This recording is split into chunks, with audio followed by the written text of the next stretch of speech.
Do you want to give people an overview of geoengineering? For the new people who are listening, we've got a tremendous number of new people who have joined our group in the last few weeks. What is geoengineering all about for the new people a lot of new people who want to know what this is and why it's happening? Can you give us an introduction?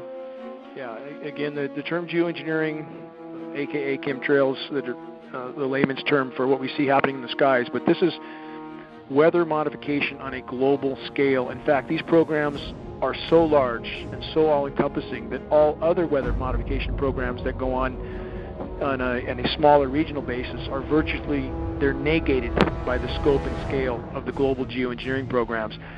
And these programs involve a number of aspects. You have the saturation of the atmosphere with various chemical and metal particulates. And there appear to be various purposes and objectives with this saturation. In conjunction with the saturation, which ionizes the atmosphere, it makes the atmosphere more conductive, we have the HARP facilities, High Frequency Active Auroral Research Program. These are ionosphere heaters. Many have heard of the HARP facilities.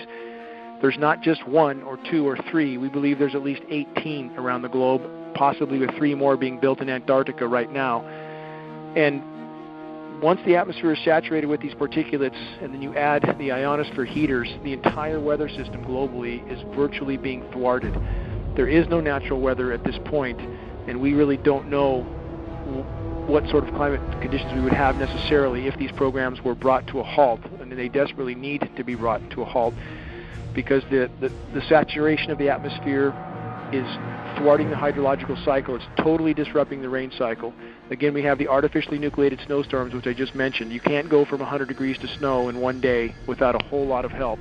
This includes jet stream manipulation with the HARP facilities, and we are not guessing at this. We have monitoring sources for this signal, and we can see where the signal is most intense, and that's what steers the jet stream. So then you add artificial ice nucleation, which is a chemical nucleation process. They can turn what should have been rain into snow and drop the temperatures of these storm systems by this artificial chemical nucleation. This isn't sci-fi, this is hard science fact.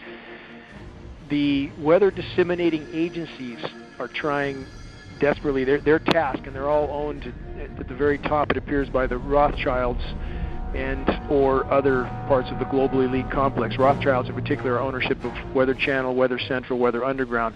And it was imperative that they own these agencies, otherwise there would be great discrepancy in trying to explain away these events.